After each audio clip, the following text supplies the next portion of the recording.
오늘 저에게 주신 하나님의 말씀은 데살로니가 후서 3장 6절부터 18절까지입니다. 데살로니가 후서 3장 6절에서 18절까지 말씀입니다. 저하고 한 절씩 나누어 읽겠습니다. 형제들이여, 우리가 우리 주 예수 그리스도의 이름으로 여러분에게 명령합니다. 여러분은 게을리 행하고 우리에게 받은 전통을 따라 살지 않는 모든 형제를 멀리 하십시오. 여러분은 우리를 어떻게 본받아야 할 것인지 스스로 알고 있습니다. 우리는 여러분과 함께 있을 때 게을리 행하지 않았고 아무에게도 음식을 값없이 먹지 않았고 도리어 여러분 가운데 어느 누구에게도 짐이 되지 않으려고 수고하고 고생하며 밤낮으로 일했습니다.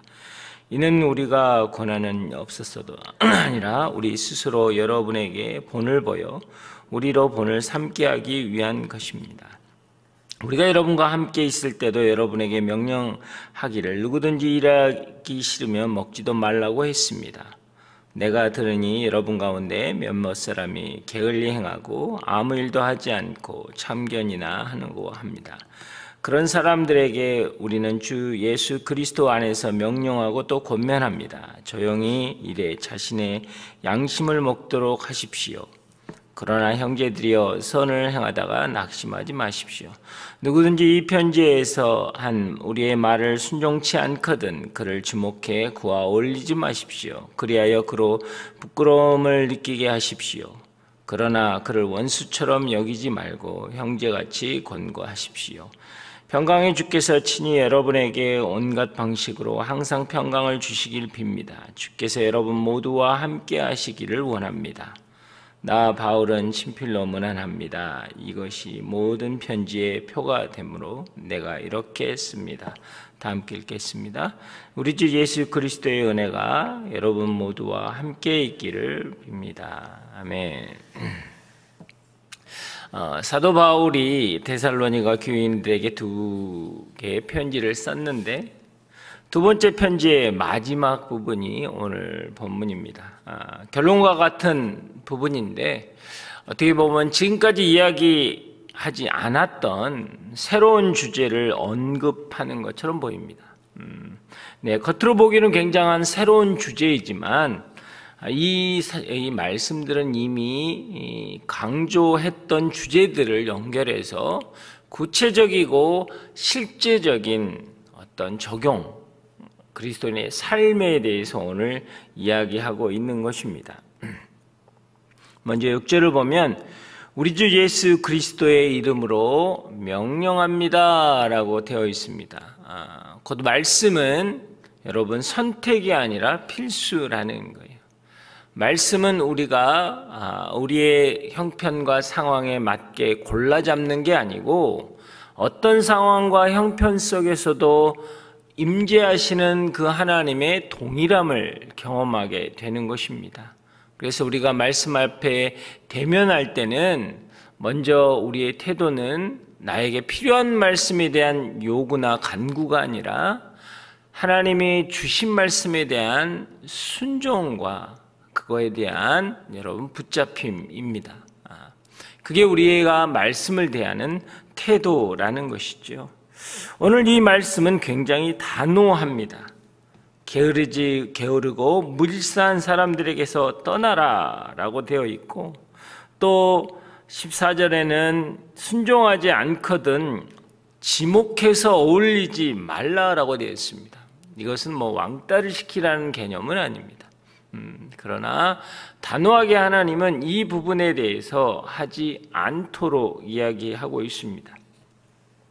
데살로니가 교회의 큰 문제는 여러분 종말론적 이단들이 들어와 사람들을 영적으로 미혹해 하고 곧 주님이 오실 것이다 라고 해서 그 주님의 오심을 준비하자 라고 외치면서 모든 생업을 포기하고 그냥 주님을 기다렸던 사람들입니다.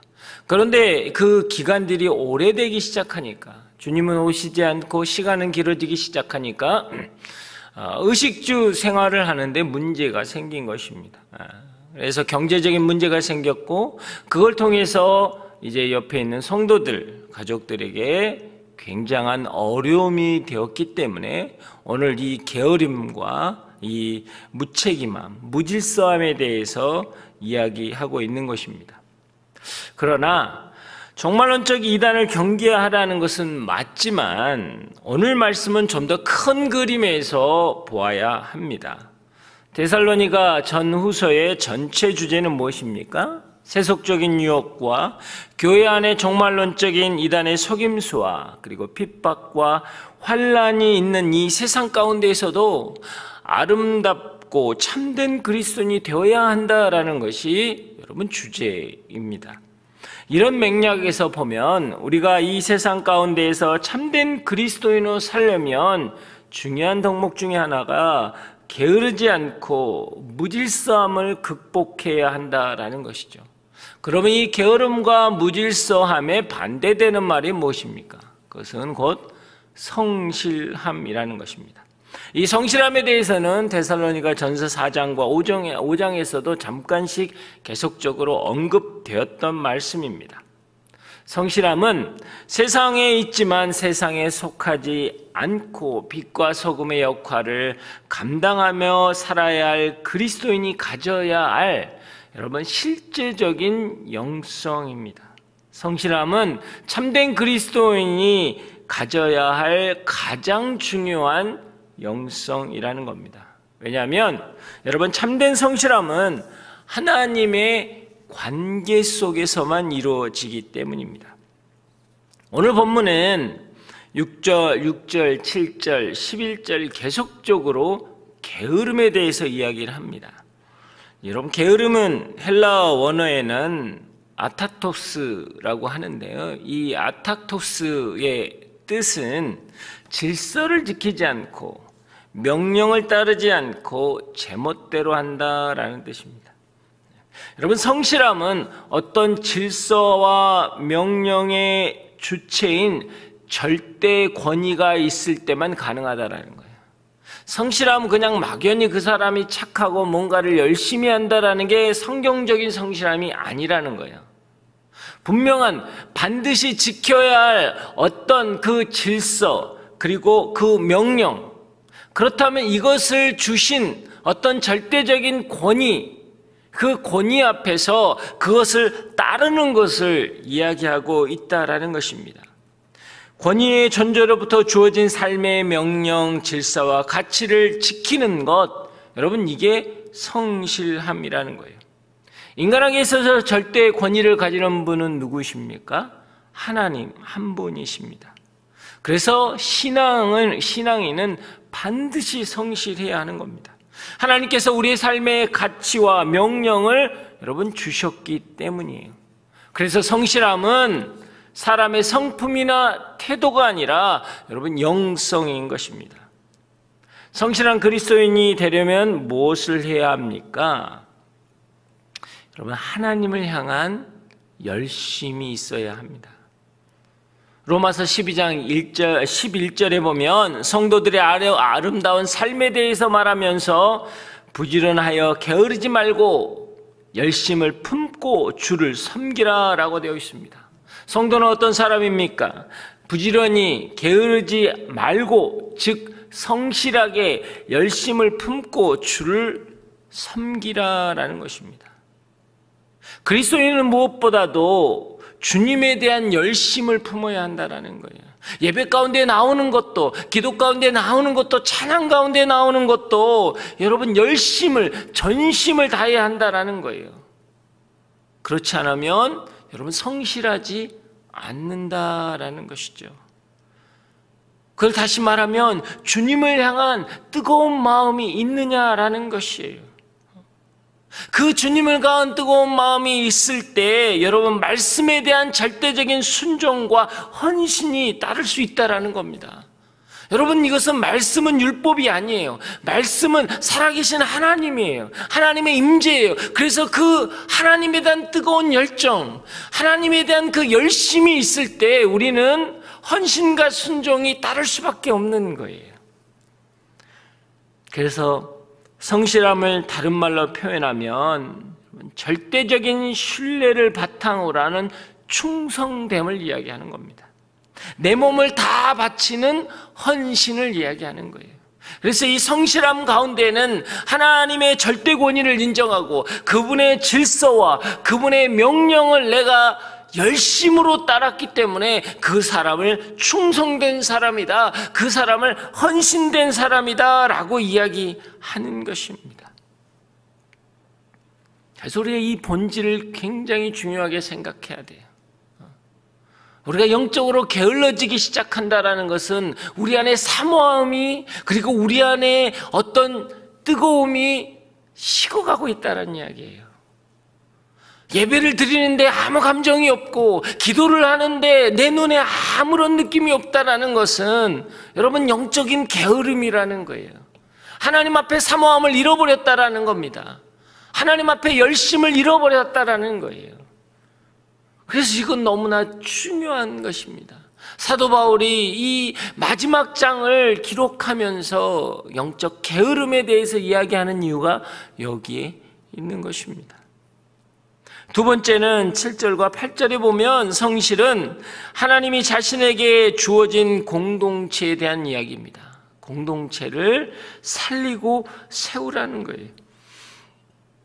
하나님이 허락하신 가정, 교회, 사회, 민족, 이 모든 것에 생명을 다해 지키고 살리고 세우는 것, 이게 하나님의 명령입니다. 그러면 어떻게 지키고 어떻게 살리고 어떻게 세울 것이냐? 구체적인 게 뭐였습니까? 다른 사람에게 짐이 되지 말라. 사도 바울 대신이 본인이 텐트 장막을 만드는 자로서 직접 일을 하며 살았습니다. 그래서 여기서 담대하게 이야기하는 거예요. 나도 너희에게 짐이 되지 않았다. 성도에게 짐이 되지 말라라고 되어 있는 거예요. 내가 져야 할 짐을 지지 않으면 누군가가 수고하고 짐을 대신 져야 하는 것입니다. 여러분, 성실함의 기본은 내가 할 일을 책임지는 여러분 책임감입니다. 우리 가운데 누가 아프고 힘들면 그 사람의 짐을 나누어지는 것은 당연한 일입니다. 그러나 내가 편하고 싶어서 내가 마음대로 하고 싶은 어떤 이기적인 마음 때문에 자신이 해야 할 일을 하지 않고 져야 할 일을 지지 않으면, 아니 하지 말아야 할 일을 하게 되면, 그러면 다른 사람에게 짐이 되고 다른 사람에게 상처가 되고 다른 사람에게 아픔이 된다라는 거예요. 성경은 이것을 뭐라고 이야기합니까? 이 게으름을 뭐라고 이야기합니까? 악한 것이라고 이야기하는 거예요. 달란트 비유에서 보면 한 달란트 가진 종에게 하는 말씀이 무엇입니까? 게으르고 악한 종아라고 이야기하는 거예요. 하나님이 주신 은사 달란트는 무엇입니까? 하나님의 영광을 위해서 사용돼야 되고 또 하나님의 은혜가 필요한 사람에게 흘러가야 하는 건데, 그것이 내 유익을 위해서만 사용되면, 나를 위해서만 사용된다면 성경은 그것은 게으른 것이고 악한 것이다라고 이야기하는 거예요. 이 땅에 그리스도인들은 많은 고백들을 합니다. 하나님, 저는 열심히 살았습니다. 정말 잘하려고 했습니다. 근데 그 열심히 무엇을 위해서 살아가는 거냐라는 거예요. 가정에서조차도 그 열심은 나를 드러내고 나를 인정받기 위한 것이라면 그건 게으르고 악한 것이라는 거예요. 내가 비록 돈을 벌기 위해서 최선을 다했지만 그 마음의 태도가 희생하지 못하고 섬기지 못하고 참지 못하고 견디지 못했다면 그것은 충성됨이 아니고 그것은 헌신됨이 아니기 때문이에요. 말씀을 정확히 하셔야 합니다. 여러분, 하나님 앞에 나아가는 것은 내 입장을 대변하는 게 아니고요, 하나님의 말씀에 비춰서 내 삶을 드리는 것을 이야기하는 거예요. 그래서 우리는 정말 이 태도에 대한 부분을 정확히 해야 합니다. 내가 해야 할 일을 하지 않고 하지 말아야 할 일을 해서 우리 가족과 공동체와 주위에 있는 사람들을 고통스럽게 하고 짐을 지게 한다면 성경은 분명히 이야기합니다. 이는 악한 사람이다. 성실함은 다른 사람에게 짐을 지어주지 않는 거예요. 오늘 교회 큰 축복이 뭔지 아십니까? 제가 다른 교회에 이렇게 물어봤더니 임직이라는 것에 대해서 훈련이 거의 없더라고요. 그냥 뭐 여성교회에서 얼마나 섬겼느냐 이런 시간의 개념이지 훈련의 개념이 아니더라고요. 근데 우리는 정말 많은 훈련들을 받으라고 합니다. 그건 큰 축복이에요. 근데 제가 제일 안타깝게 생각하는 건요, 일반 교회에서는요, 임직 받으면 그 위치 때문에 공예배는 반드시 나와야 되고 뭐 새벽 예배는 나와야 되고 그래야 돼요. 오늘은요, 임직 받으면 대부분 사라지십니다. 받을 때까지만 충성하더라고. 뭐 내고 숙제 내야 됩니다. 저한테 무수하게 많이 오세요. 목사님 사인이 필요한데요. 목사님 봉사하는데 저 이거 했는데 이건 안 돼요. 얼마나 제가 인기가 많은지 몰라요. 임지식 끝나면요, 바람과 함께 사라지시더라. 누군지도 모르겠어요. 얼굴 코빼기도 안 비치더라고요. 여러분, 이건요, 누구한테 잘하는 개념이 아니에요. 이거는 교회의 리더십으로 세워졌을 때는 그 일을 감당하기 위해서 하는 겁니다. 집사의 사자는 일사자고요, 권사의 사자는 가르칠 사자예요. 섬기고 가르치는 일에, 교회를 세우는 일에 쓰임받도록 여러분 교회가 직임을 주는 거예요. 그런데 너무나 재밌는 건요, 내 호칭에 민감한 거예요. 내가 불러지는 호칭 때문에 그걸 받을 때가 많더라. 성도하니까 애매한 거야. 이 나이에 성도는 좀 그렇다. 여러분, 이건 악한 겁니다. 교회가 그런 구조를 갖고 가면 악한 거예요, 여러분. 여러분, 그렇지 않습니까? 참 안타까운 건요, 여기서 본당 청소를 매주, 이제 지금은 코로나 때문에 안 하잖아요. 본당 청소 매주 하면요, 나오는 사람이 거의 없어요. 예전에 우리 어르신들은요, 와서 이거 하나 여러분 닦으면서 크게 하나님을 대면하듯 했던 데가 있습니다. 근데 요즘엔요, 오라 그러면 무슨 그렇게 이유가 많은지. 아마 주님 오실 때도 이유가 많아서 못 가실 거예요. 저 바빠서 오늘 가족여행 가는데요, 다음 주에 오십시오. 성경은 분명히 이야기합니다. 성실함에 대해서. 그리스도인은 성실해야 합니다. 그게 영성이에요. 그게 세워질 때 여러분 교회는 회복되는 것입니다. 이 두 번째로 세우고 온전케 하는 것은 오늘 다른 사람에게 본이 되라고 이야기합니다. 9절에 이야기 나오죠. 너희는 본이 되어라. 나의 언행은 다른 사람에게 영향력을 주는 것을 아셔야 합니다. 성실함은 다른 사람에게 선한 영향력을 끼치는 것입니다. 그 영향력은 다른 말로 뭐라고 그래요? 영향력을 다른 말로 리더십이라고 이야기하는 거예요. 그래서 성도는요, 리더십을 가져야 되는 거예요. 청지기적인 삶을 살아야 된다는 건 리더십을 이야기하는 겁니다. 나의 말이 영향력이 있기 때문에, 나의 언행이 영향력이 있기 때문이에요. 공동체에 속한 모든 사람들이 청지기적인 리더십을 가질 때 그 공동체는 건강해지는 것입니다. 왜? 서로에게 영향력을 주고 받기 때문이에요. 신앙 공동체는 예수 그리스도께서 먼저 본이 되셨고, 내가 다른 사람에게 본이 되고 다른 사람이 나에게 본이 되었을 때 여러분, 하나님의 나라가 우리 가운데 임하는 것입니다. 신앙은 그래서 감정대로, 욕망대로 살아서는 안 되는 거예요. 왜요? 내 감정대로, 내가 하고 싶은 대로 왜 해서는 안 되나요? 왜냐하면 바라보는 눈이 있기 때문이에요. 이것은 다른 사람의 시선을 의식하라는 것이 아니고요, 내가 영향력이 있어서 그 다른 사람이 영향을 받기 때문이에요. 그렇게 따지면 성경을 제대로 적용해 보면 한 영혼을 술좋게 하면 연자맷돌을 메고 바다에 빠져라라는 말과 똑같은 이야기예요. 나의 어떤 행동이 그 영향력을 가지고 다른 사람을 실족해 있을 때는 성경은 반드시 그것을 책임져라고 이야기하고 있는 거예요. 그러나 정말 한 영혼이 천하보다 더 귀하다고 하신 하나님의 말씀을 따라간다면, 나의 선한 영향력, 내가 한 게 별로 없지만, 그렇지만 그 한 사람이 감동을 받는다면, 그 한 사람이 변화된다면, 그 한 사람이 눈물을 흘린다면, 그거는요, 천하보다 귀하다고 하나님이 말씀하시는 거예요.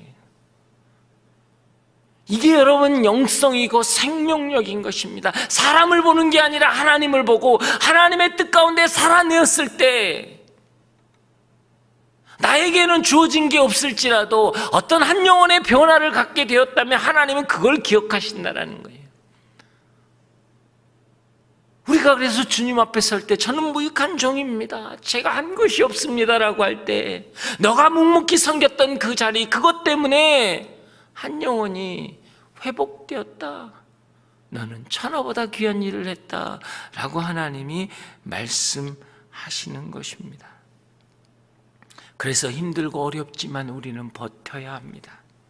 정말 하고 싶지 않지만 우리는 해야 하는 거예요. 그 자리를 지켜야 하는 거예요. 정말 원하고 하고 싶지만 그 일을 하지 말아야 한다라는 거예요. 하고 싶은 말이 있지만 하지 말아야 한다라는 거예요. 불편하고 힘들지만 나의 이런 모습 때문에 한 영혼이 감동을 받고 회복받는다면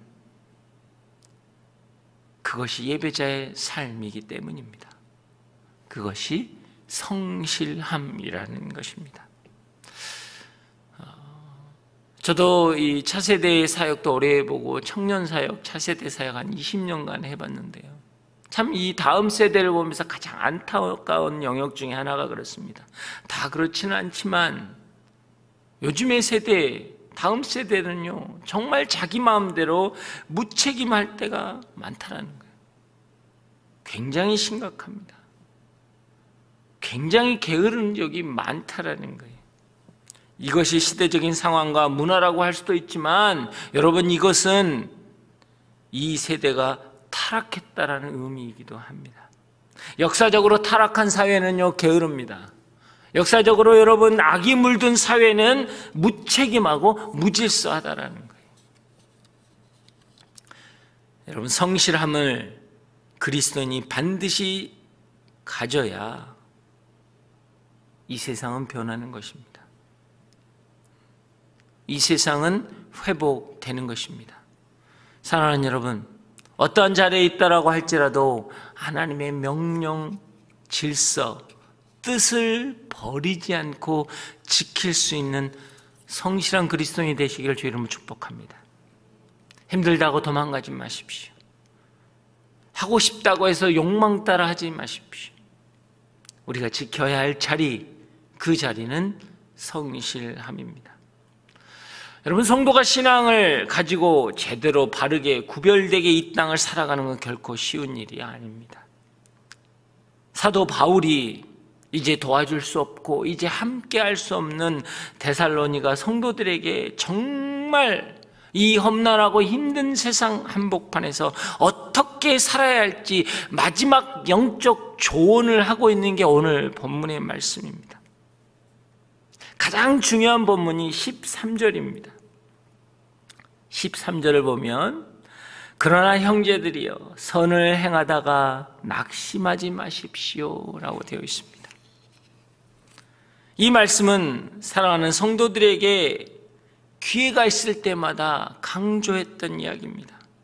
갈라디아서에도요, 갈라디아서 6장 9절, 갈라디아서 마지막 장에서도 동일한 이야기를 사도 바울이 했습니다. 선한 일을 하다가 낙심하지 마십시오. 포기하지 않으면 때가 이르면 거두게 될 것입니다.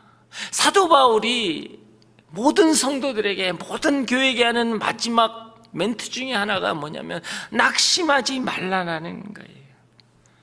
대상과 상황은 다르지만 이 서신서 마지막 장에 똑같은 말들을 하고 있는 것입니다. 낙심하지 않는 것, 이것이 바로 사도 바울이 생각하는 신앙인이 지켜야 할 마지막 바지노선, 마지막 선이라는 것입니다.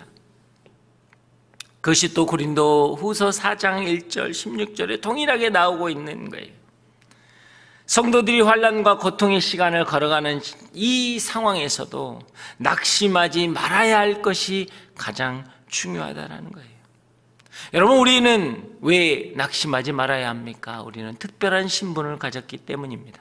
그리스도를 주라고 영접하는 순간 우리는 하나님의 자녀가 되었고 구원받은 백성, 하나님의 백성이 되었습니다. 그래서 우리는 이미 이 땅에서 승리한 자입니다. 그런데 문제는 승리한 자가 이 땅에서 계속 살아야 하기 때문입니다. 낙심하다라는 것은 헬라어로 에카케오라는 뜻인데요. 이것은 뭐냐면 지치고 피곤해졌다라는 뜻입니다.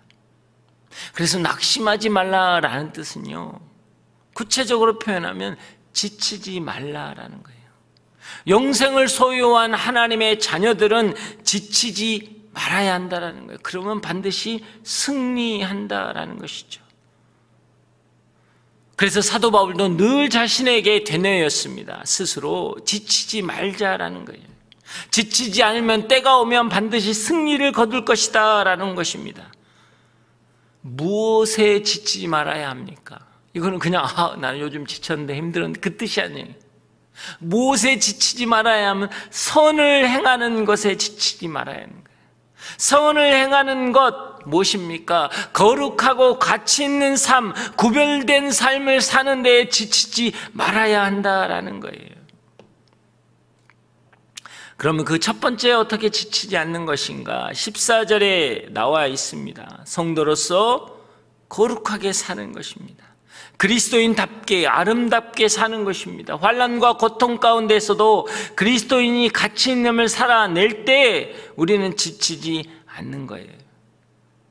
여러분, 사람에게 상처와 외면을 받고 사람에게 배신을 당하고 악한 사람들이 잘 되는 것 같아 보여서 나의 신앙생활은 무기력하고 아무것도 아닌 것처럼 보일지라도 가치 있는 삶을 붙들고 거룩하게 살며 그 마음이 지치면 안 된다라는 거예요. 거기서 가장 중요한 게 15절입니다. 무엇이냐면 이게 그러나 그를 원수처럼 여기지 말고 형제같이 권고하십시오. 이 말은 뭐냐면 사랑하는데 지치지 말라는 거예요. 상처를 받고 배신을 하고 실망하고 낙담한 순간이 올지라도 사랑 가운데 있을 때 우리는 지치지 않는 것입니다. 내가 사랑하지 못하고 사람을 싫어하고 포기하고 무관심한 것, 이것은요 죄가 나를 이겼다라는 뜻입니다. 우리가 잘 아는 것처럼 부모님들 보십시오. 그렇게 못된 자녀, 말 안 듣는 자녀, 사고 치는 자녀, 그럼에도 불구하고 그 자녀를 붙들고 기도하는 그 부모님, 아무것도 변하지 않았어요. 그러나 성경은 뭐라고 합니까? 너는 승리한 삶이다 라고 이야기합니다. 왜요? 그 이유는 사랑하는 데 지치지 않았기 때문에, 내 자녀를 사랑하는 데 지치지 않았기 때문에, 그거는 승리하는 삶이라는 겁니다. 이게 그리스도인에게 너무나 중요한 것입니다. 사랑하는 여러분, 우리는 성실한 그리스도인이 되어야 합니다. 그러기 위해서는 지치지 않아야 합니다. 사랑하는데, 하나님을 사랑하는데, 교회를 사랑하는데, 절대적인 가치와 거룩한 삶을 살아가는데 지치지 않아야 합니다. 그럴 때 우리의 삶이 온전해지는 것입니다. 오늘 시간 우리가 기도하며 나가기를 원합니다.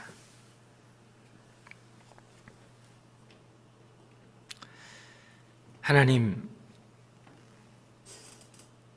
오늘 우리 시간 기도할 때마다 주의 평강을 간구합니다.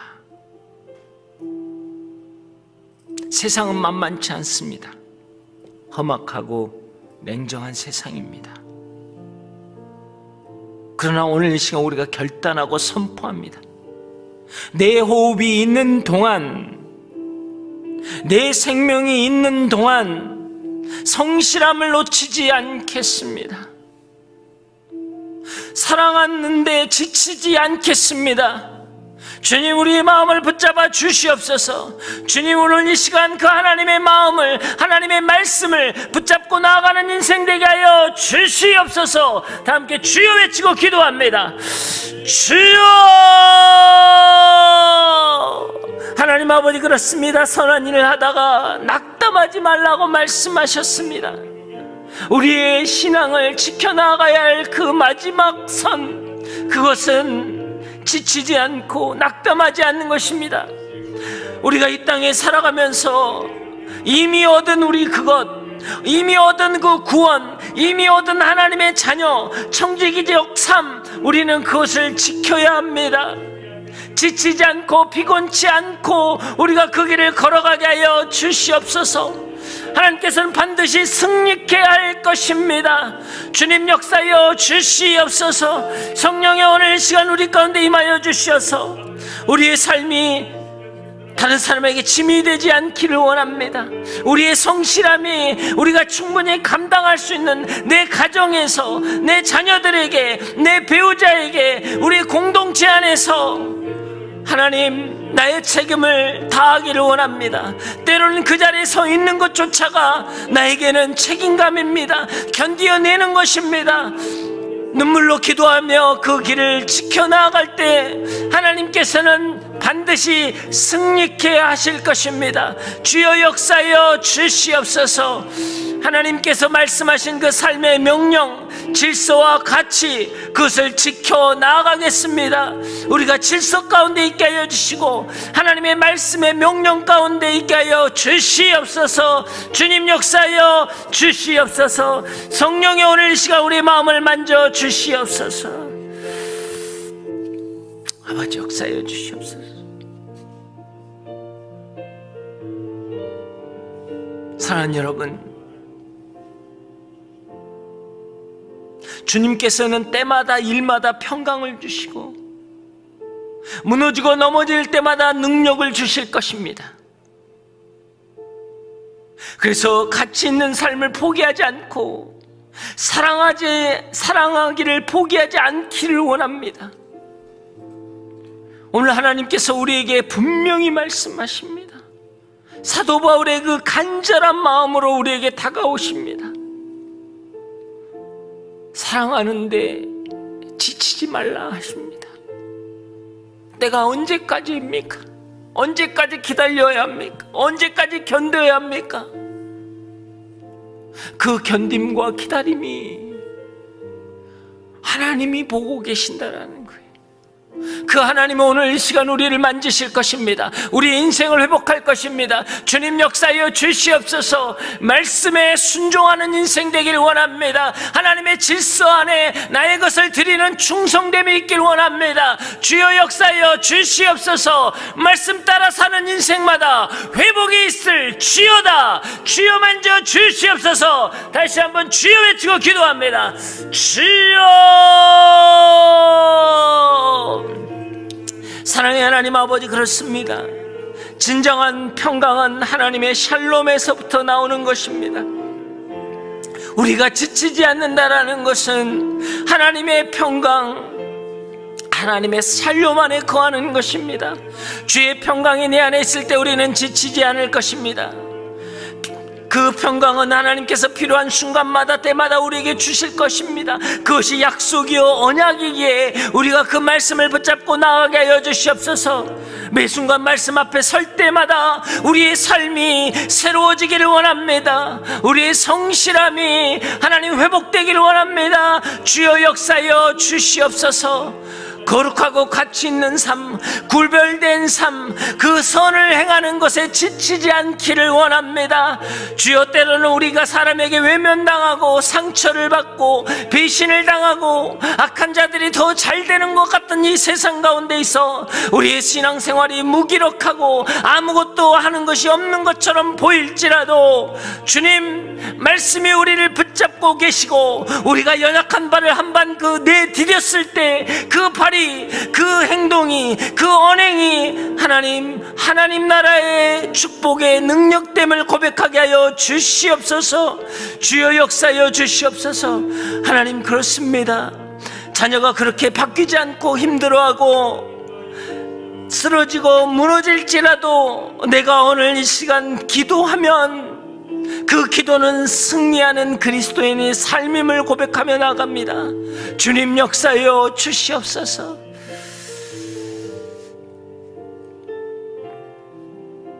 사랑의 하나님, 때로는 연약하고 부족해서 지치고 낭망해서 쓰러질 때가 있습니다. 그러나 오늘 하나님께서는 우리를 붙들어 주십니다. 하나님을 향한 열심을 회복하라 하십니다. 열정을 회복하라 하십니다. 그 예배, 그 기도, 그 찬양 안에 하나님을 바라보는 그 마음이 회복될 때 하나님의 말씀은 역사하실 것입니다. 때로는 나의 공고함이, 나의 강박감이 내 가족, 내 자녀에게 짐이 되었습니다. 때로는 나의 부족함이 교회의 짐이 되었습니다. 이제는 내가 내 일을 감당케 하여 주시옵소서. 사랑을 멈추지 않고 하나님의 평강 가운데 있게 하여 주시옵소서. 주님, 역사하여 주시옵소서.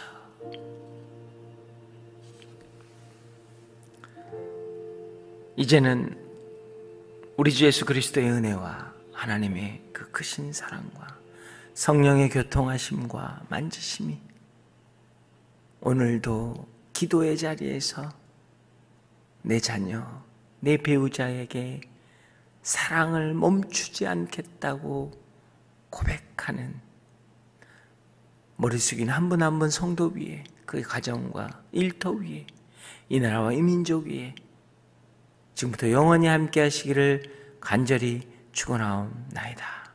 아멘.